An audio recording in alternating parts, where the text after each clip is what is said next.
So a lot of people think I do hairstyle. I'm a makeup artist. People have money here. The highest price, the better. I can wear this, I can wear that, so I'm rich. Shanghai needs consumer need those brands to show off their status. Buy Balenciaga. Why you put so ugly bag and so ugly campaign? Always anonymous in the backstage, like doing something you don't know. Influencers walking with an island fancy bag by Prada, wearing Bottega Veneta shoes.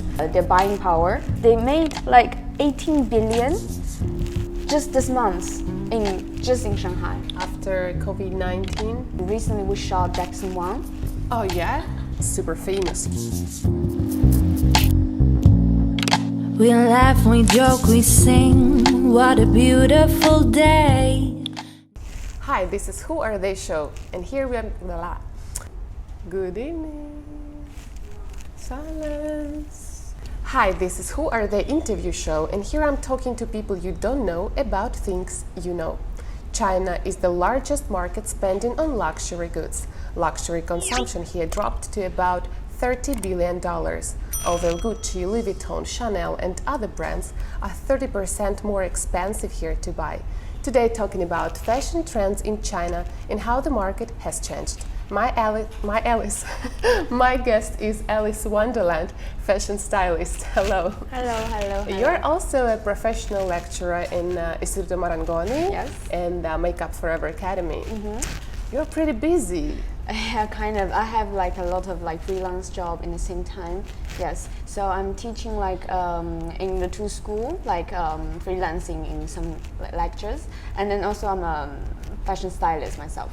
Yeah. So you are teaching styling in one of the best fashion schools in the world. Thank you.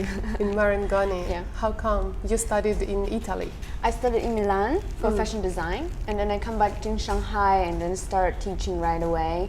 And then in the meanwhile, I plan to like start up my own like freelancing styling job. So that's why now I'm become a stylist myself. Oh, so you went to Milan just to study. You didn't plan to stay in Italy. Yeah, in the time I finished my school, I just determined to come back to Shanghai. And how much time it took you to study? 3 years. 3 years. Yes. What's the? I've never studied fashion design or style. What subjects, if we can say? So you study there? Okay, so it's fashion design. You study like pattern making clothes. You start drawing. That's what I'm teaching right now, like fashion drawings. And you study like fashion history and and history and then marketing. It sounds so easy, sounds so fancy. Like you can be a fashion designer right away, and you don't need to study sets. You don't need to study TOEFL, and then you just need to make clothes. Sounds really pretty easy. But once I get into school, I find out it's not that easy, especially making clothes. It's so much technique. It's like making industrial product. That the thing is, it's a garment, and then you need to know all the detail about every materials you're using, and then in the same time you need to know all the aspect of the history about making clothes. So it's a lot of subjects, and a lot of us are quitting like during the subjects. So you see like few people stay after like 3 years. So so fewer people are graduating, and even fewer people actually become designer. So I think also me, I'm not doing like design afterwards. I'm sort of like doing styling, but mostly are like it's very high competitive industry and high competitive environment. So you've ever thought to start your own maybe fashion brand clothing? Yeah, that was not in my mind first, because it costs a lot of money. You need a lot of startup enterprise, and also for me it's like okay. I tried to be designer in the beginning, but I find out here in China is very, it's not mature industry. So that's why I got the opportunity from the school, and that's where I start. Yeah. Well, yes, China is a honey pie for fashion world industry because people have money here and they are willing to spend it on fashion. That's true. So what is trend? What do you think is trendy here in China? Talking about fashion. I think whatever you see, like what is trendiest fashion item, the trendiest trend globally, you can see also here. So whatever like the hottest brand like Balenciaga, like Chanel, like Louis Vuitton, you can buy the same here. Like people are also achieving like luxury goods, trendy designer items. It's the same. I think the market is not quite different. Generally, like people more tend to have like the logo brand, the monogram, the big logo that shows like the brand itself, and the highest price, the better. Yeah, it's the need of the luxury good is. I think I see more here. Consumers they became highly brand conscious, and it happens not only in China but also in all over the world and in Western culture.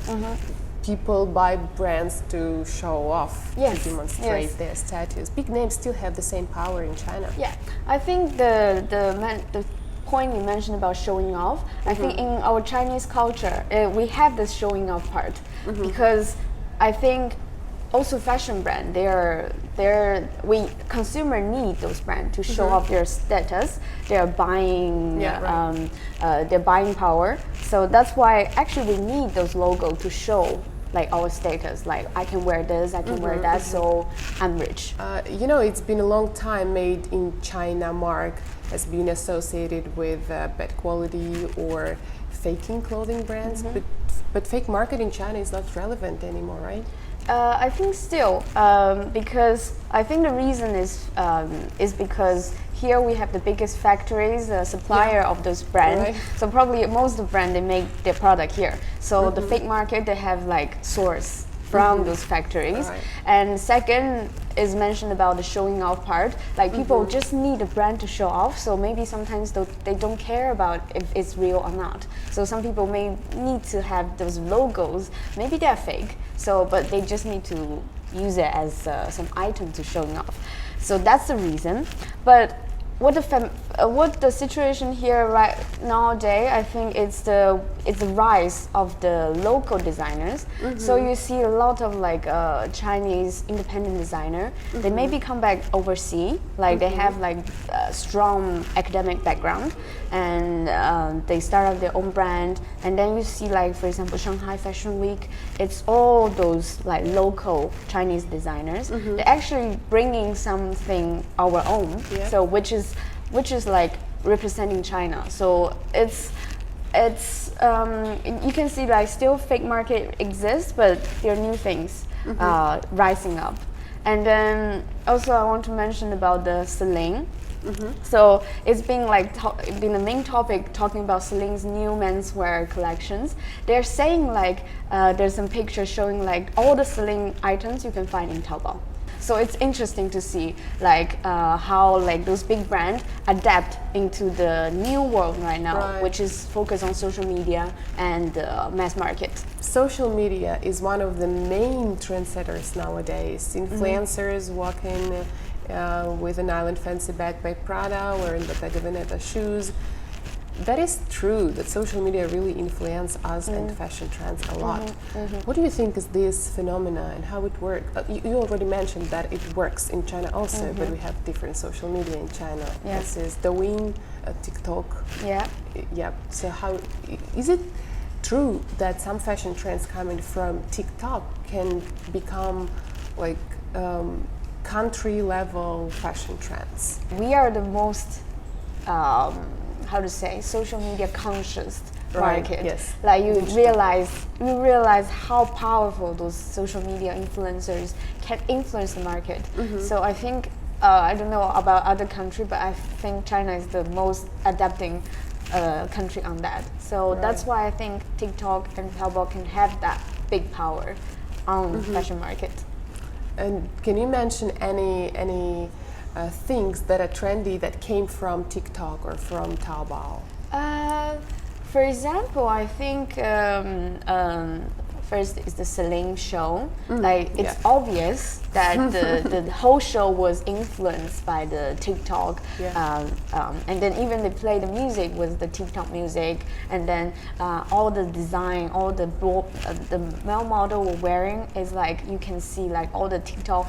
It's a word called eboy. In TikTok, you see all those influencer boys like they have certain type of style. They dress certain type, like lot of chains, like mix and match. So that kind of boy, they call it e-boy. Oh, they are like specialized for TikTok boys.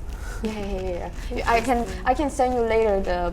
They even actually before this show, they already have one like the toppest TikTok influencer as their campaign ambassadors. It's already appearing in their campaign. So you can see Celine already like starting to step on the millennial group, on those new type of generation who is super rely on social media. Yes, that's true. We laugh, we joke, we sing. What a beautiful day. You mentioned TikTok. Like a month ago, I opened TikTok and I was overwhelmed with a series of street style fashion videos. How you like that? You gon' like that? Like that? Also, Yes, but people say that these videos are fake because Chinese has super long legs and they are walking like they are doing catwalk in the street. So what is it for real? Okay. You showed me the video before. Yeah. I think it's half fake, half true. The fake thing is about the proportion. So it's like you have special filters. You can make your face smaller. You can make your leg longer. Yeah, because in TikTok everything can be a little bit fake to make everything look beautiful. So that part is fake. And you're saying like they hire model to walk the show, like the people are not real people who walk on the street. This I don't. I think it's true because. For example, here you walk in the Shanghai street, you see all the young people, they dress like that. They're very high fashion, like they're really like so trendy. They have their own style. If you go to like underground party, you go to like those nightclubs, you see kids are wearing incredibly like trendy. Like it's like Shanghai special. You never see this in any part Only of the in world. Shanghai, not even in the Yeah, other they have like city of special China. style. Like they have like only exists in China. We have a word called like Asian trends. So like you see like especially Asian people dress like this. So it maybe come from like Japan and Korea before. Now we kind of developed it into like Shanghai special on that. Right. But Shanghainese fashion is different, for example, in comparison to Beijing or other big cities in China? Like I see the like top fashion city was like Beijing, Shanghai, and also Chengdu. So mostly the video you saw was from Chengdu because Chengdu is also like city for young people. Like is the city of like hip hop's music and lots of things are going on. Yeah, because now the market is so important. You see all the big brands trying their best to get into the market. So you see a lot of brands they doing like Chinese special edition. And actually, I want to show you one thing. It's recently it's been talking the main topic about. In here, and it's by Balenciaga. They did a Chinese special Valentine edition. So I show you the campaign, and I want to know what you think. Okay, yeah, just a few days ago we had an official Valentine's Day in China. Okay, so this is what Balenciaga did. This bag is the product they want to push. And what is written there? No, I mean on the bag is something is like I love you. But actually this graffiti is done by a artist, like a graffiti artist. Wow. But people saying this is like so cheesy, like so 90s. So some consumers are not comfortable with that. They're saying like, oh, you're doing this, like you're trying to mocking about our Chinese style, like Chinese old style. So, and it's why you put so ugly bag and so ugly campaign. You could have done better. It looks cute, it doesn't look ugly. Yeah, I think it's cute. Yeah. And how much is it for the bag? I think it's like 15,000 or something. 50,000, but or 20. 20,000. So is it a bit more expensive than It's a the Balenciaga normal bag. No, I mean, is it more expensive than any other bag? I mean, this special edition is more expensive. Yeah, more expensive, I think. Do you have any Balenciaga bags? Not so far, but once I see this campaign, actually, I like Balenciaga more. It's only my opinion. Right. I want to share. I think the point why people don't like this, it's like they think the style is Balenciaga trying to lower down the aesthetics of China. I like a campaign like this. Like, I don't think it's mocking or discrimination. I think it's a very cute way to deliver to the Chinese consumers. We should embrace all kind of style, and I appreciate like a super high brand like Balenciaga can be brave enough to use this. Like, they know what's gonna happen after. People gonna dislike it. Yeah. But I think that Balenciaga has never been very elegant. They have been always a little bit casual, more relaxed, but at the same time posh. Yeah, since Balenciaga changed their creative team, like is led by Demna, another full name. It's the old Vietnam group of people, and you see their Instagram account. It's all like street style, super weird picture. Like people say, what's going on with Balenciaga? Who will like this picture? Because that's not for the mass market, but it's for the new social media generation. Yes. Yeah, so they're brave enough to do something different. You said that you are mostly doing freelance styling. Are there any big names or big brands with whom you worked? I was doing portrait shot for British magazine, and recently we shot Jackson Wang. Is the kind of big name celebrity in China. He's super famous in China. Yeah. So he's a singer from a boys band, no? Now I think he's on his own, but he used to be a member of the K-pop group in Korea, and now he's like super big name in China. Tell me what makes you stay. There's 100 ways to leave a love, leave a love, leave a love. 100 ways to leave a love, leave a love, leave a. There's 100 ways to leave a love, and I won't wait a minute longer. 100 ways to leave, but I'm the only one that you need. So actually, it's kind of coincidence how I get this job, and then in the end, it's a super hurry job. Like, we only have 20 hours to get done everything. 20 hours. Yeah, 20 hours. And usually, how much you need? A few days. Longer the better. Give me 1 month. I don't think it's enough. Yeah, normally it's the longer the better for you to prepare, but you have to adapt to the real schedule. So it's 20 hours. I've been calling all the designers I know to lend me the. Yeah. So it's like only 20-hour time you left to call all the designer I know, and can you lend me some garment like by today? Yeah. So this is like super hurry, super unusual, even in fashion. But since it's a big name, celebrity, but so you have more freedom to do that. It was a cover, magazine cover. It's a magazine cover, wow. yeah. And in 20 hours I get almost like 50 pieces and all the accessories. And yeah, it's super hurry, but once I see the picture, it's like, okay, it's all worth it, yeah. Do you think the market has changed after COVID-19? I don't think people really have got their budget on fashion. Yeah, I think actually I just got the news from my friend. They said, for example, Louis Vuitton, they made, I don't know the number, they made, I'm super bad on numbers, they made like 18 billion just this month just in Shanghai. Just in Shanghai? Yes, Louis Vuitton, one shop. Yes. Per month. So the pandemic didn't affect the market Yeah, so of luxury we brands at all. we say like after pandemic, people even have more budget to buy. Louis Vuitton sell these masks, like with diamonds. Oh yeah? They made all this money on masks? They were selling masks? I think so. Yeah, we have this word called I